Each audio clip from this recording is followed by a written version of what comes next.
The streets of the holy city burn under a relentless sun, while thousands of armed men cross its walls. They are not ordinary conquerors. They have crossed deserts, mountains, and seas for 3 years. They have lost half of their companions on the way, and now they are finally here. The city that they venerated since they were children is about to fall into their hands. But what comes next will forever change the relationship between East and West. This is not the simple story of Christians against Muslims that we have been told. It is the story of a clash of civilizations where the lines between hero and villain are constantly blurred, where holy kings massacred innocents and pagan warriors became models of chivalry, where faith and greed danced together in a deadly dance that lasted 2 centuries. How did all this begin?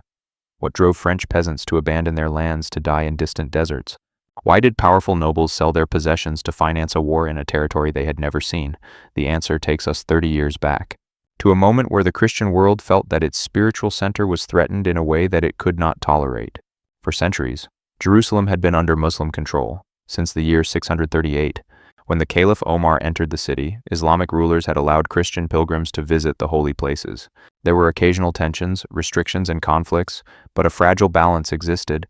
Eastern Christians lived under Muslim rule, paying special taxes. Jews also maintained their presence, and life went on with relative normality compared to what would come later. However, in the year 1071, something happened that shook the foundations of the Christian world. The Seljuk Turks, newly converted to Islam and with a much more militant interpretation of their faith, defeated the Byzantine Empire at the Battle of Manzikert. The Roman Emperor Diogenes was captured. The eastern provinces of Byzantium, which had been Christian for almost 1,000 years, fell under Turkish control. Pilgrims traveling to the Holy Land began to report new difficulties, hostilities, and dangers that did not exist before. The Byzantine Emperor, Alexios Komnenos, aware that his empire was in mortal danger, made a desperate decision. In 1095, he sent ambassadors to Pope Urban II requesting military aid. He needed Western mercenaries to recover lost territories. What he received in return exceeded any calculation he could have made. He did not get a small contingent of professional soldiers. He unleashed a human avalanche that would change the course of history on November 27, 1095.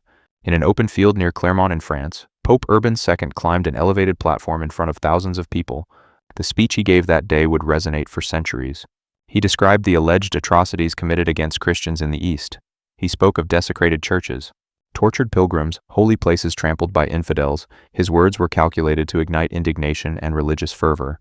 But Urban was astute. He did not only appeal to faith, he promised earthly rewards. Those who participated in this holy war would receive the full remission of their sins. Their debts would be suspended. Their lands would be protected by the church during their absence. For second sons without inheritance, for peasants burdened by debt, for criminals seeking redemption, the crusade offered an opportunity for total transformation. The crowd erupted in shouts of "God wills it, God wills it." In a matter of months, tens of thousands of people began to sew red cloth crosses on their clothes, the symbol that would identify them as crusaders. The response exceeded all expectations. Powerful nobles sold their castles to finance the expedition. Entire families abandoned their homes, old people. Women and children joined columns of professional warriors. Religious fervor had turned into a mass movement impossible to control. What followed was chaotic. Before the organized armies could depart, groups of peasants and poor people, led by charismatic preachers like Peter the Hermit, began their own journey to Jerusalem. This so-called popular crusade was a disaster from the beginning. Without military discipline, without adequate provisions, and without knowledge of the terrain, these disorganized masses crossed Europe, leaving a trail of violence in the Rhine Valley.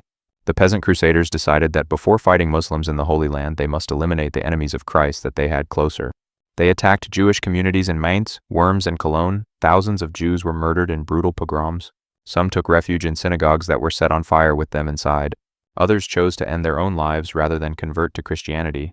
Local bishops tried to protect them, but were overcome by the fury of the mobs. When the survivors of the popular crusade finally reached Anatolia, they were easily massacred by the Seljuk Turks. Their expedition ended in complete disaster, but meanwhile, the professional armies were organizing. Godfrey of Bouillon, Duke of Lower Lorraine, sold his castle to finance his expedition. Raymond of Toulouse, Count of Provence, gathered the largest army. Bohemund of Taranto, a shrewd and ambitious Norman, saw in the crusade an opportunity to create his own principality in the East. In 1096, these armies began their march to Constantinople. Emperor Alexios observed with growing concern how tens of thousands of Western warriors converged on his capital. This was not what he had asked for. He had requested mercenaries under his control. Instead, he received independent armies with their own leaders and agendas. The tensions between Byzantines and Crusaders began from the first moment. The Westerners saw the Byzantines as suspicious Christians, too sophisticated, too willing to negotiate with Muslims. The Byzantines saw the Crusaders as ignorant barbarians, dangerous and unreliable. Alexios managed to extract oaths of loyalty from the Crusade leaders, making them promise that they would return to the empire any territory they conquered. Some swore sincerely, others with their fingers crossed behind their backs. The first great test came in Nicaea, an important city that had been a Seljuk capital. The siege was long and difficult. The Crusaders surrounded the walls while the Byzantines blocked access through Lake Ascanius. When the city finally surrendered, it did so directly to the Byzantines, not to the Crusaders. This enraged many Western warriors who expected to sack the city. Alexios's promises of rewards and provisions did not fully satisfy their thirst for booty.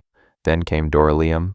In July 1097, the Turks ambushed the Crusader vanguard. The battle was fierce.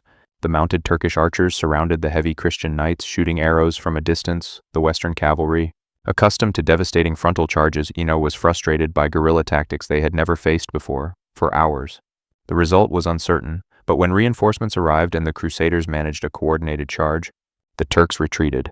The victory consolidated Crusader confidence, but it also showed them that this war would be different from everything they knew. The road to Jerusalem continued through Anatolia. The heat was unbearable.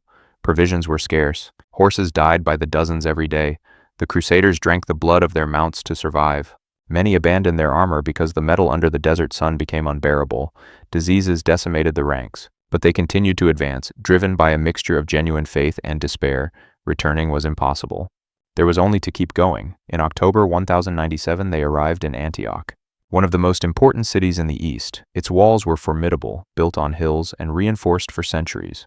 The siege lasted 8 months. During the winter, the Crusaders suffered extreme hunger.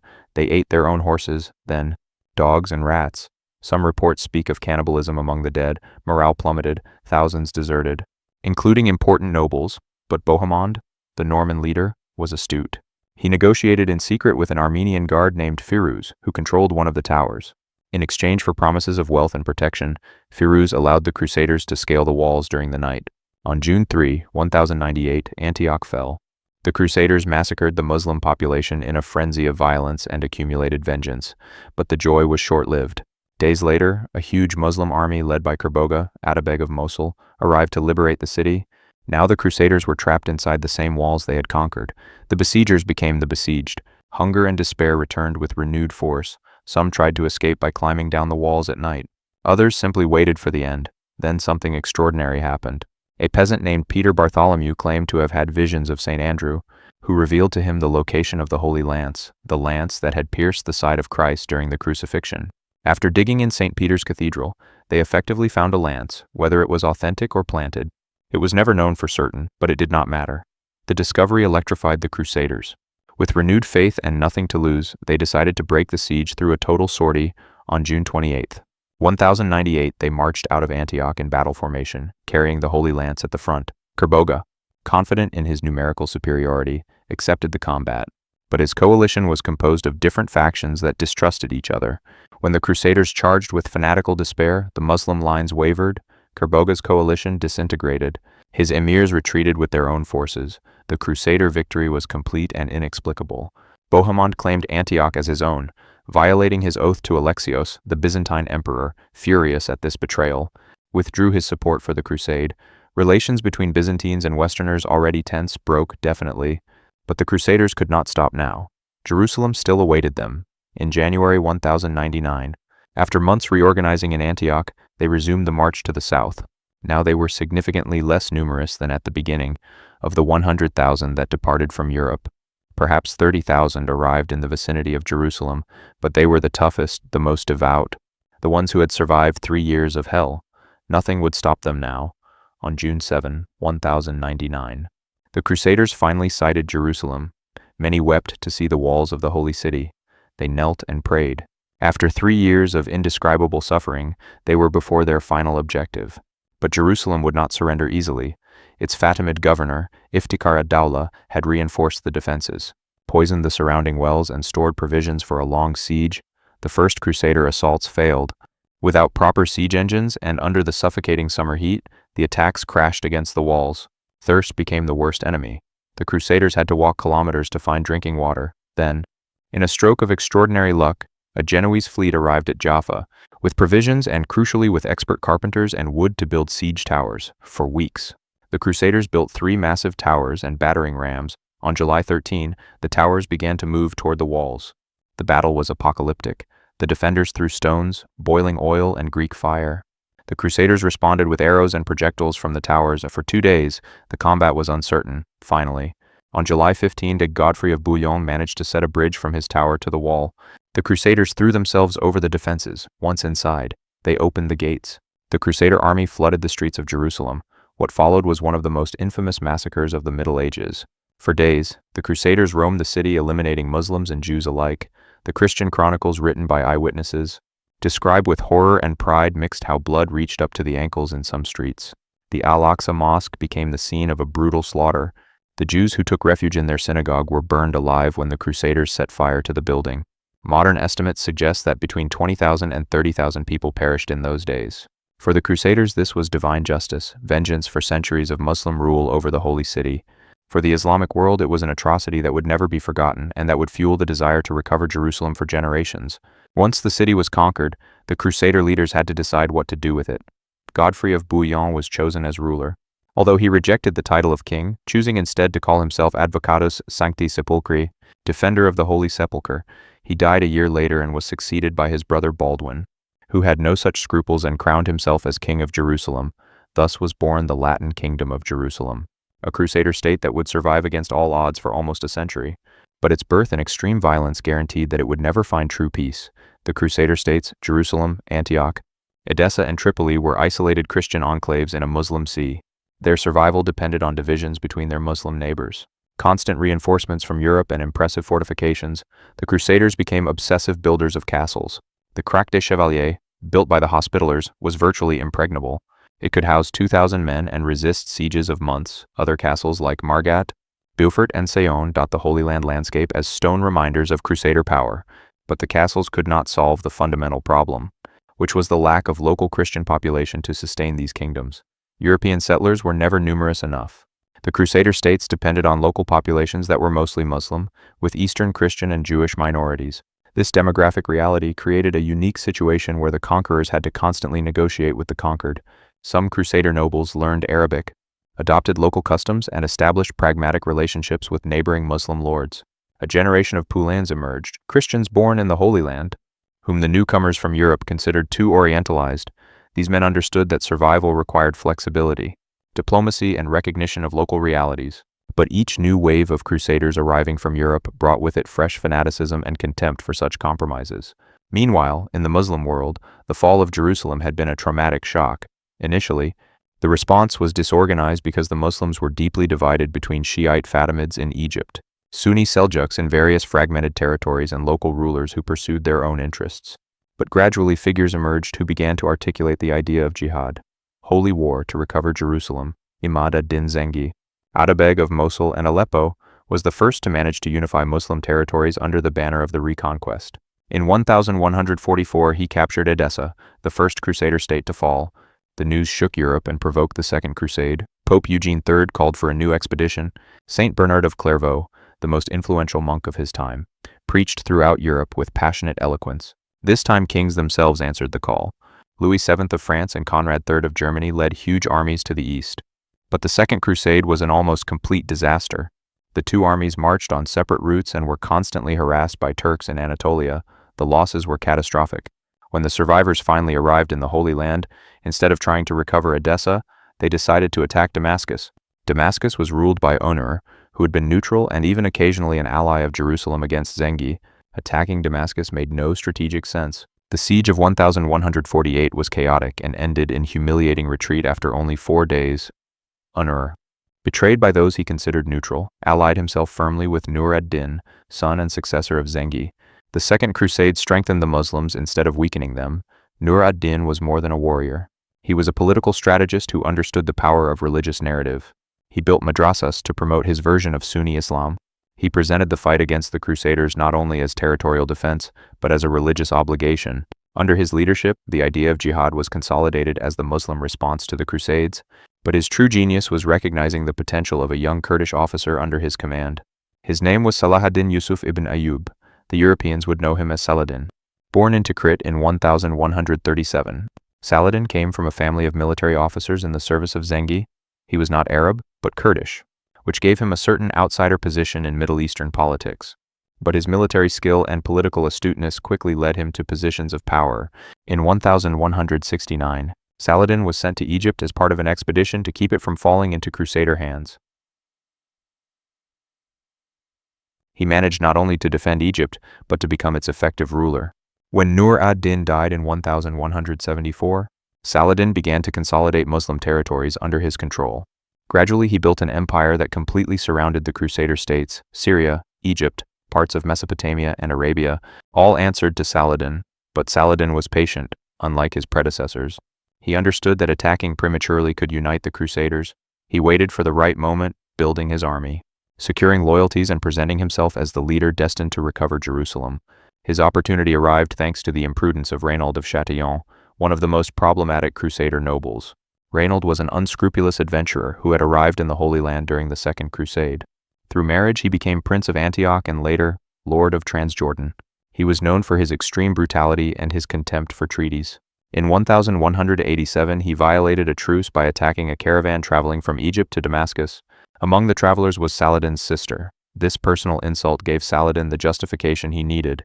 He gathered the largest Muslim army seen in decades and marched toward Galilee. King Guy of Jerusalem, pressured by bellicose nobles, decided to face him in pitched battle. On July 4, 1187, the two armies met near the Horns of Hattin, a hill with two peaks near the Sea of Galilee. The Battle of Hattin was a total disaster for the Crusaders. Saladin drew them inland, away from water. The heat was unbearable. The Crusaders, wearing heavy armor, were dehydrated and exhausted. Before serious combat began, Saladin ordered the dry grass to be set on fire, and the smoke and fire added to the Crusader torment. When the battle finally took place, the Crusaders fought with desperate courage, but were systematically destroyed. King Guy was captured along with most of the nobility of the kingdom. Saladin treated them with respect, offering them water and promising that their lives would be respected, all except one. When Reynold of Chatillon was brought before him, Saladin personally executed him for his past crimes. With the Crusader army destroyed, the Latin states were left defenseless. City after city fell to Saladin. Acre, Jaffa, Ashkelon, all surrendered with little resistance. Finally, on September 20, 1187, Saladin arrived in Jerusalem. The city was full of refugees, but almost without defenders. Patriarch Heraclius negotiated the surrender. Saladin offered generous terms. Anyone who could pay a modest ransom would be freed. Those who could not would be enslaved. This contrasted dramatically with the massacre of 1099. Saladin consciously presented himself as the magnanimous ruler, willing to show the mercy that the Christians had denied. Many poor Christians were freed without payment when Saladin was moved by the Patriarch's pleas. The fall of Jerusalem shook Europe to its foundations. It was unthinkable that the Holy City could be lost. Pope Gregory VIII proclaimed the Third Crusade. This time, the three most powerful monarchs of Europe answered: Frederick Barbarossa of the Holy Roman Empire, Philip Augustus of France, and Richard the Lionheart of England. All took the cross. Frederick Barbarossa, the most prestigious emperor of his time, led his army by land through Anatolia, but in June 1190, while crossing a river in Cilicia, he drowned. The exact circumstances were never clear. Some say he suffered a heart attack in the cold water, others that he was swept away by the current. His death demoralized his troops. His son tried to continue, but most of the German army disintegrated and returned home. Richard and Philip arrived by sea. First they conquered Cyprus, which Richard turned into a Crusader base. Then they laid siege to Acre. The siege lasted 2 years and was brutal. When it finally fell in 1191, the two kings quarreled over the booty. Philip, sick and frustrated, returned to France, leaving Richard as the undisputed leader of the crusade. Richard the Lionheart was everything a medieval warrior king should be. Brave to the point of recklessness, brilliant, tactical, charismatic, and ruthless. He was also arrogant, temperamental, and sometimes cruel. His rivalry with Saladin became legendary, although they probably never met face to face. Richard marched along the coast to the south, winning battles against Saladin in Arsuf and other places. His objective was Jerusalem, but every time he approached, his advisors pointed out the impossibility of holding the city. Even if they conquered it, without control of the interior, Jerusalem would be indefensible. Richard reached the outskirts of the city twice, and twice he retreated without attacking. Finally, in 1192, both leaders were exhausted. Richard needed to return to England, where his brother John conspired against him. Saladin faced discontent among his emirs who wanted to return home. They negotiated the Treaty of Ramla. The Crusaders would maintain a coastal strip from Tyre to Jaffa. Jerusalem would remain in Muslim hands, but Christian pilgrims could visit it without danger. Both leaders presented the treaty as a victory in their respective territories. Both knew it was a draw. Richard left in October 1192. He would never return to the Holy Land. Saladin died in March of 1193, barely 5 months later. His empire immediately fragmented among his sons and nephews who fought for power. The Third Crusade did not recover Jerusalem, but it proved that the Crusader states could survive. During the following decades, through a combination of impressive fortifications, astute diplomacy, and taking advantage of Muslim divisions, the Kingdom of Jerusalem, based now in Acre, continued to exist. But it depended more and more on military orders. The Templars, Hospitallers, and later the Teutonics became the military backbone of the Holy Land. These orders combined monasticism with war. Their members took vows of poverty, chastity, and obedience, but dedicated their lives to combat. They accumulated enormous wealth through European donations and became semi-independent powers within the Crusader states. But the era of the Great Crusades was entering an increasingly strange phase. The Fourth Crusade of 1200 never reached the Holy Land. The Crusaders, manipulated by Venice and by Byzantine pretenders, ended up sacking Constantinople in 1204. The richest Christian capital in the world was devastated by a Christian army. The schism between Eastern and Western Christianity became irreparable. There were later Crusades. The Fifth tried to conquer Egypt as a path to Jerusalem, but failed in the Nile Delta. The Sixth was led by Frederick II, an excommunicated emperor who negotiated the return of Jerusalem through diplomacy instead of war. The city briefly returned to Christian hands between 1229 and 1244 without a single arrow being fired. The Seventh and Eighth Crusades were led by Louis IX of France, the most pious king of his time. Both ended in disaster.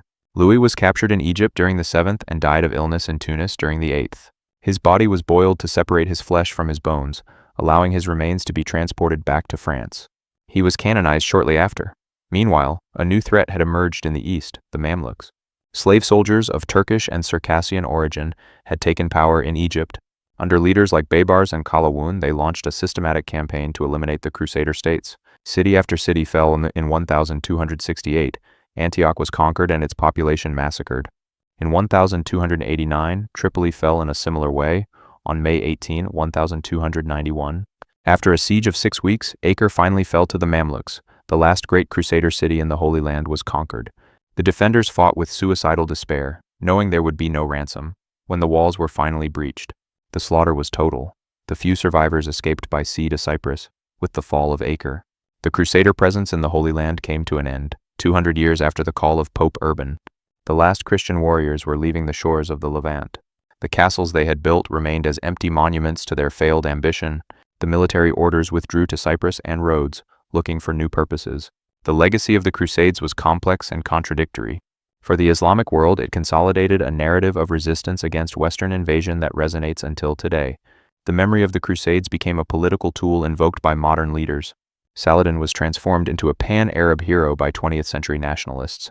Although in his time he was viewed with suspicion for being Kurdish, for Europe, the Crusades accelerated economic and cultural changes. The contact with the East introduced new spices, textiles, scientific and philosophical knowledge. The trade routes established during the Crusades enriched Italian cities like Venice and Genoa, laying foundations for the Renaissance. The modern banking system was developed in part to finance Crusades, but the human cost was incalculable. Millions died in 2 centuries of intermittent war. Jewish communities were devastated. Relations between Christianity and Islam were poisoned in ways that have not yet fully healed. The notion of holy war, both crusade and jihad, was institutionalized in both civilizations. The Crusades also transformed Europe internally. They strengthened papal power by establishing that the Pope could call all of Christendom to arms.